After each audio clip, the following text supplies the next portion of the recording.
안녕 하세요。今日嘅主題呢，係想講關於自由呢兩個字嘅，但係呢，佢並唔係一個以好 grand 或者係一個好大格局嘅方向去講，佢只不過係用一個好個人嘅層面去討論關於自由呢件事。But 你點樣解讀呢？係你嘅 option，所以呢，自由點解會想講？咁話說呢，喺呢個大年初一嘅時候呢，就有人同我講：你係一個自由人啦。然後呢，佢就講到跳舞嘅部分。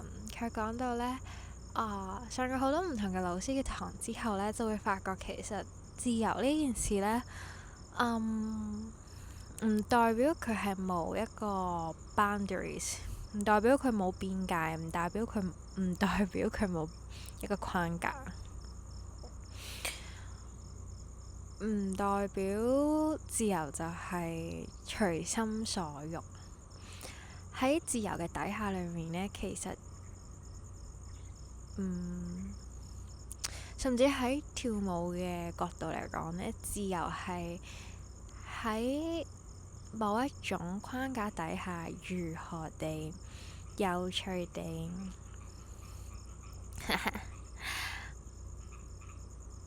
去活用呢一個框架，並且喺當中裏面發掘，同時呢，又唔俾呢個框架呢完完全全咁綁住嘅，有少少係喺邊緣裏面探索，又甚至可能係 unexpectedly 意想不到地呢，喺呢個自由嘅框架裏面生出一些東西。咁當日呢，就討論咗好多，而我呢，就係一個成日都唔係好知道究竟要選擇啲乜嘢嘅人，又或者選擇啲乜嘢，唔選擇啲乜嘢。不過佢就繼續 keep 住呢，都同我講：你係一個自由人嚟㗎嘛。然後我就記住咗啦。然後今日呢，老師呢咁啱都有提及到自由嘅呢件事。喺跳舞裏面呢，有一樣嘢叫做即興，即係話並沒有設計排設，而係喺當下裏面呢，隨着起動身體嘅反應去起舞。係咪話喺咁樣嘅即興裏面呢，舞者就係自由嘅呢？又或者自由對於每一個人嚟講係啲乜嘢呢？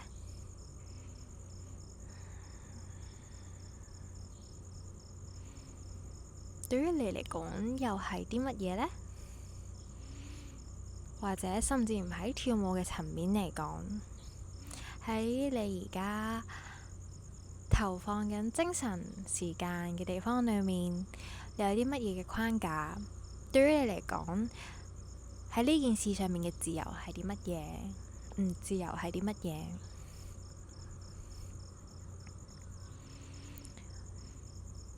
覺得我喜歡嘅老師們呢，都有啲共同嘅特質嘅。其中一個好明顯嘅呢，就係總係可以將跳舞或者甚至係一啲規律呢，可以應用喺唔同嘅場景裏面。即係話理解一件事呢，唔單止一個方向，唔單止一個層面，可以有好多種層次。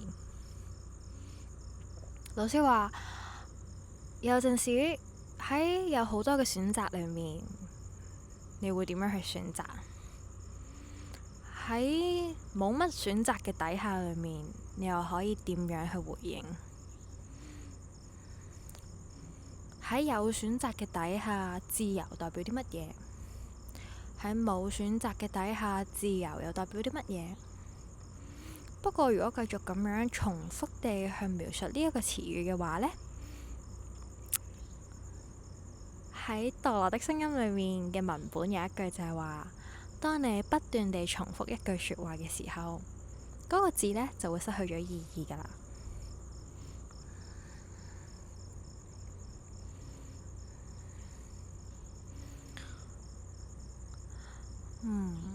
對於我嚟講，我有陣時會諗佢係咪一個狀態，佢未必係總係同一個模樣，但係佢令我感受到嘅狀態，或者我身體回應嘅狀態，其實可能係好相似。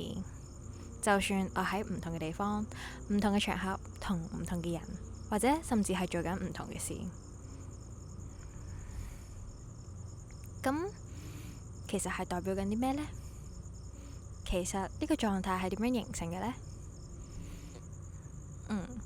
大年初一嘅朋友就同我講，咁你就好好地嘗試地慢慢地將呢件事掘到底，又唔係掘到底，佢冇咁講，但係將佢嘗試釐清一下、描述一下、講一下嘅時候，可能你就會慢慢可以揾到一個本身不具名狀，但係實質上呢，你又好清楚係啲乜嘢嘅嗰件事。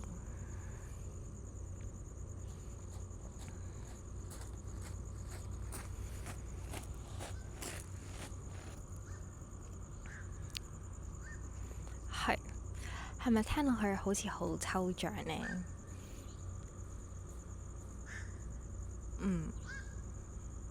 不過呢個都係最近學識又或者實踐緊嘅議題，就係 sit with the unknown， 容許模糊嘅存在。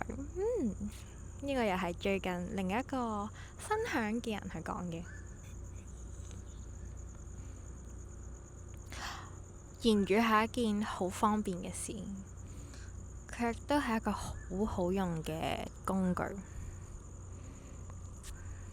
但係每一個工具都有佢嘅界限，又或者方便嘅背後，其實係消費緊啲乜嘢呢？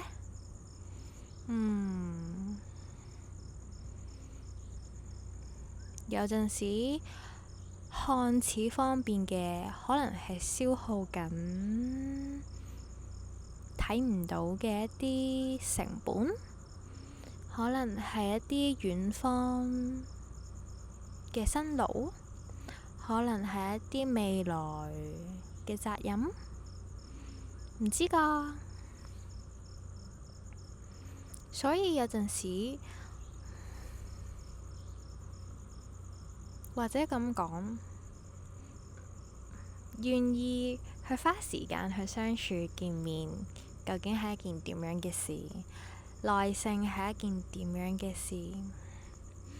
比起3秒鐘就可以做完嘅事，點解嘗試用30分鐘去做呢件事？1分鐘嘅體感同15分鐘嘅體感同1個月嘅體感，究竟係爭咗啲乜嘢？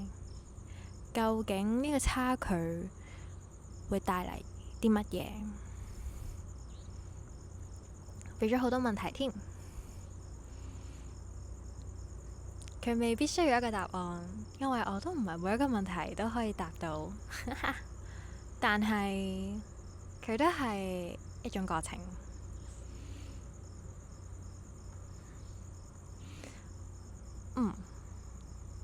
咁究竟對於你嚟講，屬於你嘅狀態係啲乜嘢？